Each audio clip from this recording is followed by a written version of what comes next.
ओम शांति। 31 जुलाई की बाबा की मुरली। मीठे बच्चे, तुम बाप को याद करो। यही याद विश्व के लिए योगदान है। इसी से विश्व पावन बनेगा, बेड़ा पार हो जाएगा। प्रश्न, किन बच्चों की संभाल अंत समय में स्वयं बाप दादा करते हैं? उत्तर, जो बच्चे बहुत समय से कांटों को फूल बनाने की सर्विस में तत्पर रहते हैं, बाप के पूरे मददगार हैं। ऐसे बच्चों की अंत समय में बाप स्वयं संभाल करते हैं। बाबा कहते, मैं अपने मददगार बच्चों को वंडरफुल सीनरियाँ दिखलाकर खूब बहलाऊंगा। वह अंत में बहुत सुख देखेंगे, साक्षात्कार करते रहेंगे। पहली पॉइंट बाबा ने बताई, जो सर्विस में तत्पर रहते बाप के मददगार हैं। अंत समय में बाप उनकी संभाल करते हैं, वंडरफुल सीनरियाँ दिखलाकर बहलाते हैं। वह अंत में बहुत सुख देखेंगे, साक्षात्कार करते रहेंगे। दूसरा, जिन्हें एक बाप दूसरा न कोई, यह पाठ पक्का है। ऐसे बच्चों को ही बाप की मदद मिलती है। गीत, प्रीतम आन मिलो। ओम शांति। प्रीतम और प्रीतमाएँ। प्रीतम एक हैं और प्रीतमाएँ अनेक हैं। प्रीतमाएँ बुला रही हैं एक भगवान को, अनेक भक्त बुला रहे हैं। किस लिए? सुख के लिए। कन्या बुलाती है प्रीतम आन मिलो। किस लिए? सुख के लिए। सगाई होती है सुख के लिए। परंतु अब बच्चे जान गए हैं, जबकि रावण राज्य है तो प्रीतम से कोई सुख मिल नहीं सकता। रावण राज्य में सुख हो न सके। प्रीतमाएँ सब शोक वाटिका में है तब तो बुलाती हैं। अशोक वाटिका में कोई बुलाते नहीं। कोई दुख व शोक नहीं तो बुलाएंगे क्यों? दुख में ही प्रीतम को याद करते हैं। फिर प्रीतम मिल जाता है तो आधा कल प्रीतमाएँ याद करने से छूट जाती हैं। अभी तुम जानते हो, सबसे मीठा सबसे प्यारा प्रीतम है ही एक परमपिता परमात्मा, सबसे ऊंचा सबसे श्रेष्ठ। यहाँ कोई मनुष्य अपने को श्रेष्ठ ते श्रेष्ठ कह न सके। बल कहते हैं ईश्वर सर्वव्यापी है, शिवो हम। परंतु एक दो से श्रेष्ठ तो होते ही हैं न। साधु लोगों में भी जो ऊंच होते हैं उनको और साधु लोग दंडवत प्रणाम करते हैं। परंतु सबसे ऊंच ते ऊंच एक ही प्रीतम परमपिता परमात्मा गाया हुआ है। सब उनको याद करते हैं, जरूर सुख के लिए। जब बहुत दुख होता है तो बहुत प्रीतमाएँ याद करती हैं। अभी बच्चों को इतना दुख का अनुभव नहीं है। अर्जुन तो बहुत दुख आने वाला है। जिसको बुलाया जाता है वह आएंगे तो जरूर न, तो बाप भी आते हैं। बाप का बनने से 1 सेकंड में सुख का वर्षा मिल जाता है। बच्चों को निश्चय होना चाहिए, हमने बाप की गोद ली है तो सेकंड में जीवन मुक्ति मिली है। बच्चा पैदा होता है तो गोद में आ जाता है, फिर निश्चय हो जाता है कि यह वारिस है, यह भी बेहद का बाप है। अब अच्छी रीति इनको पहचान लेते हैं। पहचान में कोई तकलीफ नहीं है। बच्चे बहुत हैं। गाया जाता है सनसोस फादर, तो किसको कहने की दरकार नहीं। ढेर के ढेर ब्रह्मा कुमार कुमारियाँ हैं। इतने ढेर बच्चे सिवाय ईश्वर के और किसको होते नहीं। श्री कृष्ण तो दैवी गुणों वाला मनुष्य है। मनुष्य को इतने बच्चे हो नहीं सकते। तुम जानते हो हम शिव बाबा के बच्चे हैं। तुम कह सकते हो कोई भी मनुष्य को इतने बच्चे होते नहीं। कितने ब्रह्मा कुमार कुमारियाँ हैं। गायन तो है न प्रजापिता ब्रह्मा का। याद करते हैं त्रिकालदर्शी परमात्मा को। भगवान को ही इतने बच्चे हो सकते हैं, तो वह निराकार जब साकार में आए तब तो एडॉप्ट करे। शरीर न हो तो गोद कैसे ले? तुम ईश्वर की गोद में आए हो। जानते हो वही प्रीतम है,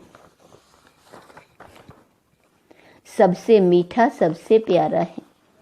प्यार करने वाले को प्रीतम कहा जाता है। तुम जानते हो हमारा ऊंचे ते ऊंचा प्रीतम वह है जिससे हम प्रीतमाओं को स्वर्ग के सुख गनेरे मिलते हैं। तो कितना वो हमसे प्रीतम प्यार करता है। उनके सन्मुख बैठे हैं। भक्ति मार्ग में गाते भी हैं, राम का नाम लेने से मनुष्य पार हो जाते हैं। इसलिए राम राम बहुत कहते हैं। जैसे गंगा नदी को पतित पावनी समझते हैं, मनुष्य वहां जाकर पत्ते पर दीवा जलाते हैं।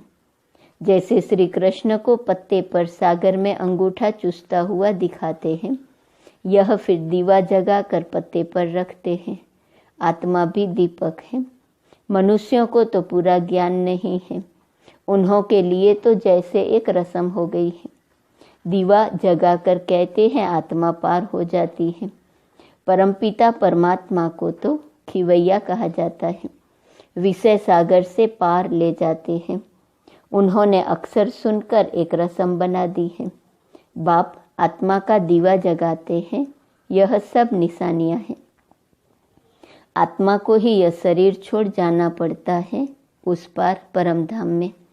तुम जानते हो आत्मा अज्ञान सागर से उस पार जा रही है। खिवैया तो बाप ही है। गंगा जी को खिवैया अक्सर नहीं कहा जा सकता। खिवैया अथवा साजन तो साथ साथ चाहिए। कितनों को साथ में उस पार ले जाते हैं। भिन्न भिन्न नाम रख दिए हैं। बाकी बोट में व स्टीमर में बिठाए कोई ले नहीं जाते हैं। तुम बच्चे जानते हो कैसे याद की यात्रा में रहते हैं। इसमें कुछ मुख से राम राम कहने की दरकार नहीं। मनुष्य तो कहते हैं राम राम कहो, समझते हैं हम यह नाम दान करते हैं। बाप फिर दान देते हैं अविनाशी ज्ञान रत्नों का। कहते हैं मीठी मीठी लाडली आत्माएं, मुझ बाप को याद करो। यही बाप की याद विश्व के लिए योगदान है। शिव बाबा को याद करो। वास्तव में राम भी परमपिता परमात्मा को कहते हैं, परंतु फिर रघुपति राघव राजा राम कह देते हैं। तुम बच्चों ने अब ड्रामा को जाना है। स्वर्ग से लेकर के तुमको सब मालूम है, कौन कौन आया है, कैसे फिर आएंगे। जो कुछ होता आया है वह सब ड्रामा में नोंद है। यह भोग आदि लगाया जाता है, यह सब ड्रामा में नोंद है। नई कोई बात नहीं। तुम साक्षी हो, देखते हो। हर एक एक्टर है, जानते हैं वह अपना पार्ट बजाए वापस जाते हैं खुशी से। मनुष्य कहते हैं मरा तो स्वर्गवासी हुआ। तुम जानते हो हम स्वर्गवासी बनने के लिए पुरुषार्थ करते हैं। मनुष्य काशीवास करते हैं ना, गंगा जी के किनारे पर बैठते हैं। शिव का तो मंदिर है, शिव की याद में सदैव रहते हैं। गंगा की भी महिमा करते हैं, शिव की भी महिमा करते हैं। गंगा में कोई काशी कलवट नहीं खाते। बरोबर पतित पावन तो शिव ही है, यह भेद है। शिव का मंदिर है। आगे एक कुएं में शिव पर बलि चढ़ते थे। तुम बनारस वालों को अच्छी रीति ज्ञान दे सकते हो।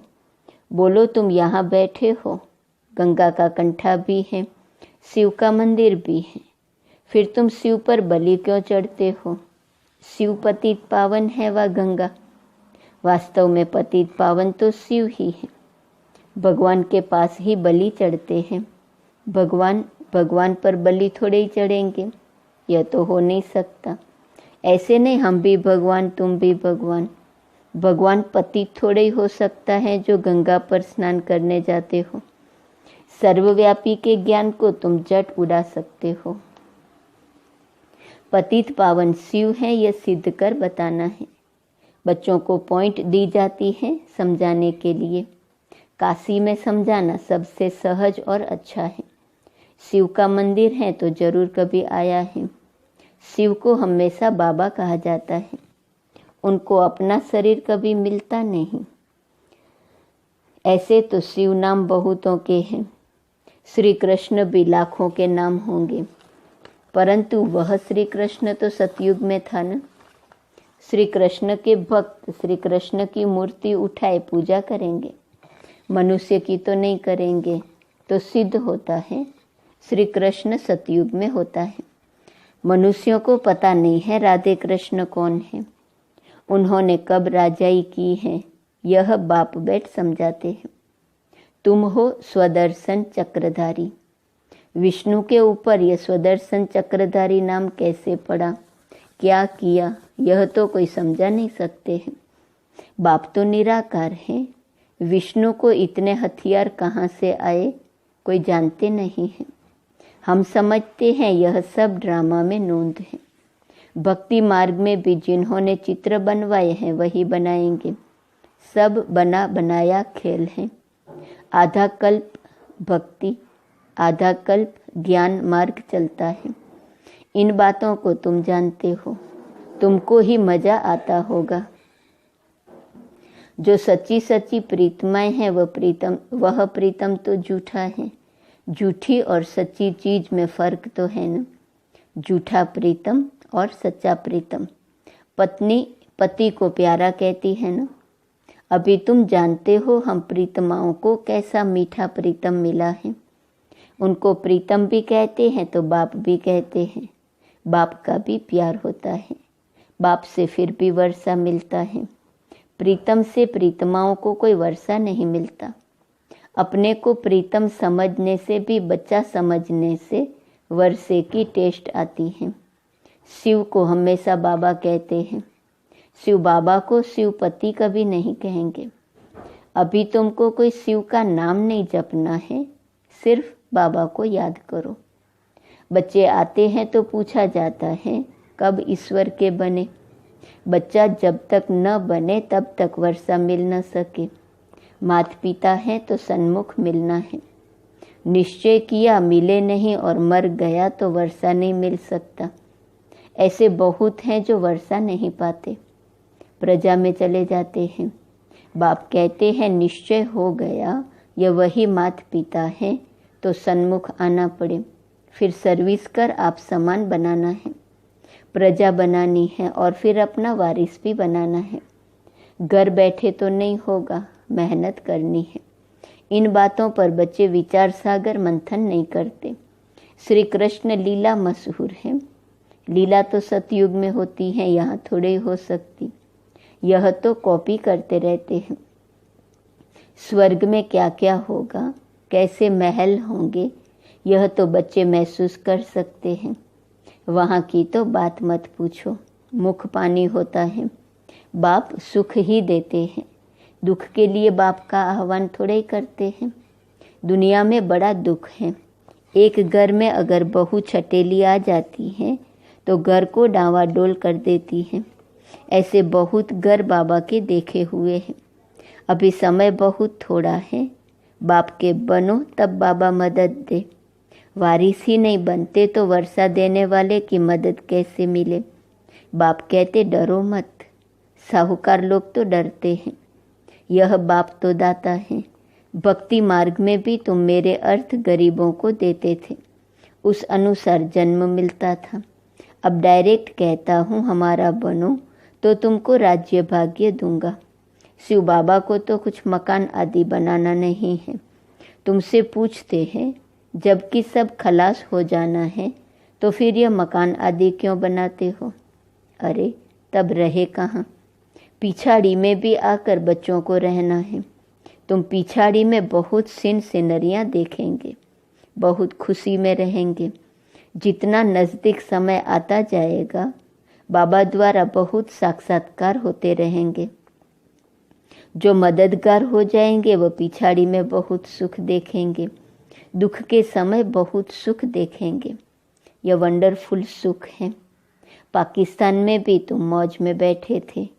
वैकुंठ में कैसे स्वयंवर होते हैं, लक्ष्मी नारायण का राज्य कैसे चलता है, सब बाबा साक्षात्कार कराते थे। तुम बहुत देखेंगे अगर शिव बाबा की मत पर कांटों को फूल बनाने में मदद करते रहेंगे। तो कहा जाता है हिम्मत मर्दा मदद खुदा। ऐसे प्रीतम को तो बहुत याद करना चाहिए। दुनिया थोड़े ही जानती है। इतने ढेर बच्चे हैं तो जरूर उनका माता पिता होगा न, जिससे सुख गनेरे मिलते हैं। यह महिमा कोई लौकिक माँ बाप की थोड़े ही है। तुम प्रैक्टिकल देखते हो कितने ढेर बच्चे हैं। क्रिएटर गॉड फादर है। क्रिएट करेंगे तो एडॉप्ट करेंगे ना, किस द्वारा। यह है मुख वंशावली। समझाना तो बहुत सहज है। अभी ईश्वर की गोद लेते हो, फिर दैवी गोद मिलेंगी, फिर आसुरी। इस ईश्वरीय गोद से हम शांतिधाम सुखधाम जाते हैं, आसुरी गोद से दुखधाम जाते हैं। यह मंत्र याद कर लो। बांधेली गोपिकाएं पुकारती हैं तो उनों के लिए कोई न कोई प्रयत्न करना पड़ता है। बाबा छोटे छोटे गांव में तो जा नहीं सकेंगे, बड़े गांव में आकर मिलते हैं, जाना तो पड़ता ही है। समझाया जाता है बलिहार भी कैसे जाना है। राजा जनक बलि चढ़ा, फिर कहा गया अब ट्रस्टी हो संभालो। रचना की पालना तो तुमको जरूर करनी है। तुम अपने को आत्मा ट्रस्टी समझो। माया रावण दुख देने वाली है, इसलिए रावण का कोई मंदिर नहीं है, बाकी बूत बना देते हैं। रावण ने बहुत दुख दिया है, जितना दुख दिया है उतना ही वर्ष वर्ष उनको जलाते रहते हैं। शिव बाबा ने सुख दिया है तो उनका आलीशान मंदिर है। रावण दुख देने वाले का मंदिर हो नहीं सकता, उसको तो खत्म कर देते हैं, तो कुछ देखने में ही नहीं आता। शिव बाबा का मंदिर तो देखने में आता है, कितनी पूजा होती है। वास्तव में एवर पूज्य है ही एक शिव बाबा, दूसरा न कोई। तुम फिर पूज्य से पुजारी बनते हो। अच्छा, मीठे मीठे सिकिलते बच्चों प्रति माता पिता बाप दादा का याद प्यार और गुड मॉर्निंग। रूहानी बाप की रूहानी बच्चों को नमस्ते, रूहानी बच्चों की रूहानी बाप को नमस्ते नमस्ते नमस्ते। धारणा के लिए मुख्य सार, पहली पॉइंट, बाप की याद में रहना है और सबको याद दिलाना है, यही दान करते रहना है। बाप पर बलि चढ़कर फिर ट्रस्टी हो संभालना है। दूसरी पॉइंट, साक्षी हो हर एक एक्टर का पार्ट देखना है। हम पार्ट पूरा कर खुशी से वापस जा रहे हैं, इस स्मृति में सदा रहना है। वरदान, सदा बाप समान बन, अपने संपन्न स्वरूप द्वारा सर्व को वरदान देने वाले वरदानी मूर्त भव। भारत में विशेष देवियों को वरदानी के रूप में याद करते हैं, लेकिन ऐसे वरदानी मूर्त वही बनते हैं जो बाप के समान और समीप रहने वाले हो। अगर कभी बाप समान और कभी बाप समान नहीं, लेकिन स्वयं के पुरुषार्थी हैं, तो वरदानी नहीं बन सकते, क्योंकि बाप पुरुषार्थ नहीं करता, वो सदा संपन्न स्वरूप में है। तो जब समान अर्थात संपन्न स्वरूप में रहो, तब कहेंगे वरदानी मूर्त। स्लोगन, याद की तीव्र दौड़ी लगाओ तो बाप के गले का हार विजयी मणके बन जाएंगे। आज का स्वमान है, मैं नव निर्माण करने वाली हूँ। अव्यक्त इशारे की पॉइंट है 31 जुलाई। कई बच्चे बॉडी कॉन्शियस के कारण बार बार कहेंगे, मैं यह समझता हूँ, मैंने जो कहा वही ठीक है, मैंने जो सोचा वही ठीक है। यह रॉयल रूप का मैंपन नम्रचित बनने नहीं देता, यही मैंपन कमज़ोर बना देता है। कमज़ोर आत्मा कहेंगी, मैं तो इतना सहन नहीं कर सकती, इतना निर्माण तो नहीं बन सकती, इतनी समस्याएं पार नहीं कर सकती। इसलिए पहले मैं की बलि चढ़ाओ, तब विश्व नव निर्माण का कार्य संपन्न कर सकेंगे। ओम शांति।